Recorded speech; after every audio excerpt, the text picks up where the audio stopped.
News 18 પર હવામાન નિષ્ણાત અંબાલાલ પટેલ એક્સક્લુઝિવ ગુજરાતમાં ચોમાસાની ક્યારે પધરામણી થવાની છે, ક્યારે વાવણી લાયક વરસાદ થશે, આ તમામ માહિતી જાણીશું। સંવાદદાતા વિભુ પટેલ મારી સાથે જોડાયા છે।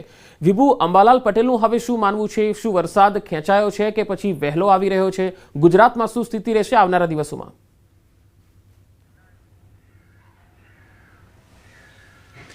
પંકજ, કેરળમાં ચોમાસું બેસી ગયા બાદ જે ગતિએ આગળ વધી રહ્યું હતું એટલે એવું લાગી રહ્યું હતું કે ગુજરાતમાં પણ સમય કરતાં વહેલું ચોમાસું બેસી જશે, પરંતુ મહારાષ્ટ્ર સુધી પહોંચી અને જે રીતે સ્થિર થઈ ગયું છે, હવેની ગતિવિધિઓ શું રહેશે તે આપણે જાણીશું। આપણી સાથે છે હવામાન નિષ્ણાત અંબાલાલ પટેલ। કાકા, અત્યારે મહારાષ્ટ્ર પહોંચી ગયા બાદ ચોમાસું છે તે સ્થિર છે, હવેની ગતિવિધિઓ શું રહેશે?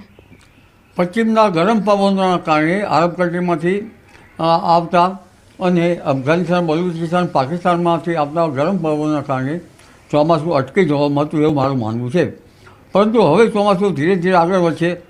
તારીખ 8 થી 12 મુંબઈ, મહારાષ્ટ્રમાં વરસાદ થવાની શક્યતા રહે છે અને આ ચોમાસું ધીરે ધીરે આગળ વધતા 10મી જૂને દક્ષિણ ગુજરાતના ભાગમાં, દક્ષિણ સૌરાષ્ટ્રના ભાગમાં અને કેટલાક મધ્યપ્રદેશના ભાગમાં એક નબળું ચોમાસું આવશે। પણ ઉલ્લેખનીય છે કે તારીખ 12 થી 15 જૂનમાં કે 16 જૂનમાં એક વધુ સ્પેલવાળું ચોમાસું આવશે, મજબૂત, જેના કારણે દક્ષિણ ગુજરાતના ભાગમાં ભારે વરસાદ થવાની શક્યતા રહેશે, દક્ષિણ સૌરાષ્ટ્રના ભાગમાં ભારે વરસાદ થવાની શક્યતા રહેશે અને સૌરાષ્ટ્રના અન્ય ભાગોમાં પણ વરસાદ થવાની શક્યતા રહેશે। મધ્ય ગુજરાતના ભાગોમાં ક્યાંક વધુ વરસાદ થવાની શક્યતા રહેશે। પંચમહાલના ભાગોમાં અને પૂર્વ ગુજરાતના ભાગમાં ભારે વરસાદ થવાની શક્યતા રહેશે। ઉત્તર ગુજરાતના ભાગોમાં વરસાદ થવાની શક્યતા રહેશે। અરવલ્લી, સાબરકાંઠાના ભાગમાં વરસાદ થવાની શક્યતા રહેશે। પાટણ, કચ્છના ભાગમાં વરસાદ થવાની શક્યતા રહેશે। આ સ્પેલના કારણે રાજ્યના ઘણા ભાગમાં ગાજવીજ સાથે વરસાદ થવાની શક્યતા રહેશે। પવનની ગતિ વધુ હશે, 35 થી 40 કિલોમીટરની ઝડપે પવન ફૂંકાવાની શક્યતા રહેશે અને લગભગ તારીખ 13મી જૂન બાદ દેશના ઘણા ભાગોમાં જળ ભરાવ, નદી નાળા છલકાઈ જાય તેવો વરસાદ થશે। ખાસ કરીને પૂર્વ દેશના દક્ષિણ પૂર્વીય તટો, પૂર્વ ભારતના ભાગો અને લગભગ છત્તીસગઢના ભાગો અને પૂર્વ મધ્ય પ્રદેશના ભાગો સુધીમાં ભારેથી અતિભારે વરસાદ થવાની શક્યતા રહેશે। પરંતુ જ્યારે આસામમાં વરસાદ હોય ત્યારે તેનાથી ચીન ઉલટી સ્થિતિ ભોગવે છે, એટલે જ્યારે આસામના વરસાદની સ્થિતિ લગભગ સમાપ્ત બંધ થઈ જવાની શક્યતા છે ત્યારે પશ્ચિમ ભારતમાં વરસાદ થતો હોય છે અને થશે। એટલે આ વરસાદનો સ્પેલ હવે ધીરે ધીરે આવી રહ્યો છે અને ભારે વરસાદમાં કોઈ ભાગમાં પૂર્વીય તટો અને અન્ય ભાગમાં તો લગભગ 2 થી 5 ઇંચ જેવો વરસાદ થવાની શક્યતા ગણી શકાય। કાકા, તમે એવું કહ્યું કે નબળું ચોમાસાની એન્ટ્રી થશે ગુજરાતમાં, પરંતુ ઘણી વખત એવું પણ બનતું હોય છે કે ચોમાસાનો વિધિવત વરસાદ થઈ ગયા બાદ ખેંચાઈ જતો હોય છે અથવા તો ભારે વરસાદ થતો હોય છે, તો કેવી સ્થિતિ રહેશે? 10મી જૂને નબળી સ્થિતિ, 12 થી 15, 16માં તો મજબૂત સ્થિતિ રહેશે ને। એટલે એ વરસાદ ખેંચાઈ જવાની શક્યતા તો લગભગ મૃગશીર નક્ષત્રમાં વરસાદ થઈ ગયા પછી, કારણ કે 8મી જૂને દરિયામાં પવનો બદલાશે, પરંતુ ત્યારબાદ લગભગ 18મી જૂને બંગાળ ઉપસાગરમાં એક મજબૂત સિસ્ટમ બનશે અને આ સિસ્ટમના કારણે ગુજરાતના ભાગોમાં તારીખ 21 થી 23માં વરસાદ થવાની શક્યતા રહેશે। બલકે તારીખ 24 થી 30 જૂનમાં રાજ્યના ભાગોમાં કેટલાક ભાગમાં ભારે વરસાદ થવાની શક્યતા રહેશે। એટલે ચોમાસું જે છે એ ગણવા જઈએ તો લગભગ 10 દિવસ જેવું ખેંચાઈ શકે, વધારે ખેંચાઈ શકવાની શક્યતા ના રહે। ક્યારેક કોઈ ભાગમાં 12 દિવસ કે 15 દિવસ ખંડવૃષ્ટિના કારણે એ ચોમાસું વધારે ખેંચાવાની શક્યતા નથી અને ત્યારબાદ જુલાઈમાં પણ વરસાદ થવાનો છે, પવનની ગતિ વધારે રહેવાની છે। એ ચોમાસા બાબતે ચિંતા કરવા જેવું નથી। તો કાકા, વાવણી ક્યારે કરવી જોઈએ? જો અત્યારે મૃગશીર નક્ષત્રમાં વાવણી કરવામાં આવે તો સીધાપાડામાંથી જે કોસેટા જે છે એમાંથી લગભગ ફૂંદા બહાર આવતા હોય છે, જે પાકને ખાઈ જાય, ખપેડી જેવા જીવજંતુ પડતા હોય છે। એટલે મૃગશીર નક્ષત્રમાં જીવજંતુઓની શક્યતા વધારે રહેતા લગભગ માત્ર પાંદડા જ રહે અને પાંદડા ખાઈ જઈને ડાળખું રહે એવું બનવાની શક્યતા રહેતી હોય છે।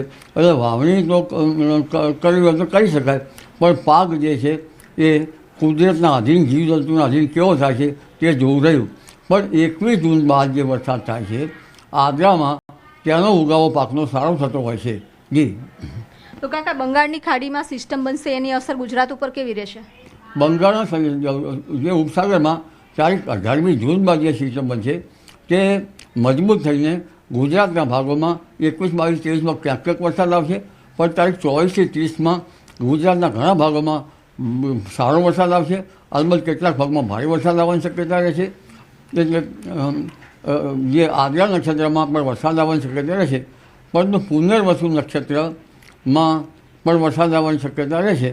અને 31મી તારીખમાં જુલાઈમાં, એટલે જુલાઈમાં 31 જુલાઈ આસપાસ પણ ભારે પવનની ગતિ સાથે ભારે વરસાદ થવાની શક્યતા રહેશે.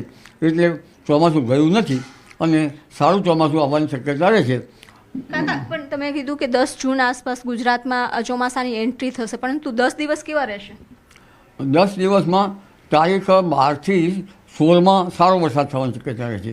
ગાજવીજ અને પવનની ગતિના કારણે સારો થવાની શક્યતા રહેશે. એટલે લગભગ પહેલું સપ્તાહ જે છે એ સારા વરસાદનું રહી શકે છે. તો અત્યારે કેવું વાતાવરણ રહેશે? અત્યારે ભિન્ન ભાગોમાં વરસાદ થશે. લગભગ બપોર પછી વાદળો થઈ આવે અને વરસાદ થાય. લગભગ 3 જૂને કોઈ કોઈ ભાગમાં વરસાદ થશે. 5મી જૂને લગભગ વરસાદની શક્યતા ઘણા ભાગમાં થશે. અને 5 જૂનથી 9 જૂન કે 10 જૂન સુધીમાં અણધાર્યો વરસાદ ગુજરાતના ઘણા ભાગોમાં થવાની શક્યતા રહેશે. જી. અણધાર્યો વરસાદ એટલે કઈ સિસ્ટમ બને છે કે એના કારણે થશે? ના, સિસ્ટમ નહીં, ગ્રહોની ફેરફારી થાય છે એના કારણે એકાએક વરસાદ થઈ શકે.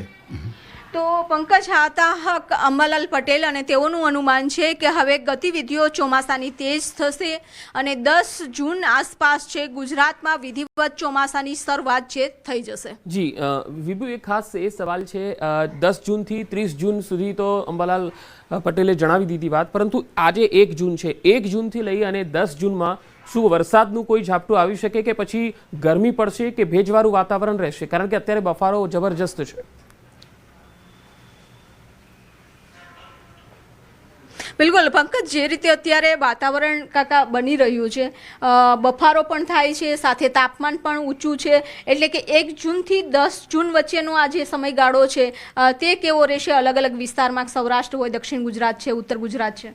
1 જૂનથી લગભગ 10 જૂન વચ્ચે સાંજના સમયે રાજ્યના ઘણા ભાગોમાં વરસાદ થવાની શક્યતા રહેશે. ક્યાંક ગાજવીજ થાય, ક્યાંક મોટા ફોરાનો વરસાદ થઈ શકવાની શક્યતા રહે. 3 જૂનથી કેટલાક ભાગમાં વરસાદની શક્યતા જરા વરસાદ વધે અને 5 જૂનથી 9 જૂન વચ્ચે અણધાર્યો વરસાદ કેટલાક ભાગમાં થઈ શકે. 10 જૂન સુધીમાં વરસાદ ભિન્ન ભાગોમાં રાજ્યના થવાની શક્યતા રહેશે. જે વરસાદ પણ ભેજગ્રાહી હશે. જી. તો તાપમાન કેટલું આસપાસ રહેશે કાકા? બહુ જ, કારણ કે ગરમી પણ થઈ રહી છે અને ભેજ પણ છે. તાપમાન ધીરે ધીરે ઘટશે. લગભગ ઉત્તર ગુજરાતના ભાગોમાં મહત્તમ તાપમાન 35-36 ડિગ્રી સેલ્સિયસ જેવું થઈ જવાની શક્યતા રહેશે. મધ્ય ગુજરાતના ભાગોમાં 17 થી 37 ડિગ્રી સેલ્સિયસ જેવું થઈ જવાની શક્યતા રહેશે. દક્ષિણ ગુજરાતના ભાગોમાં 33 ડિગ્રી સેલ્સિયસ જેવું મહત્તમ તાપમાન થઈ જવાની શક્યતા રહેશે.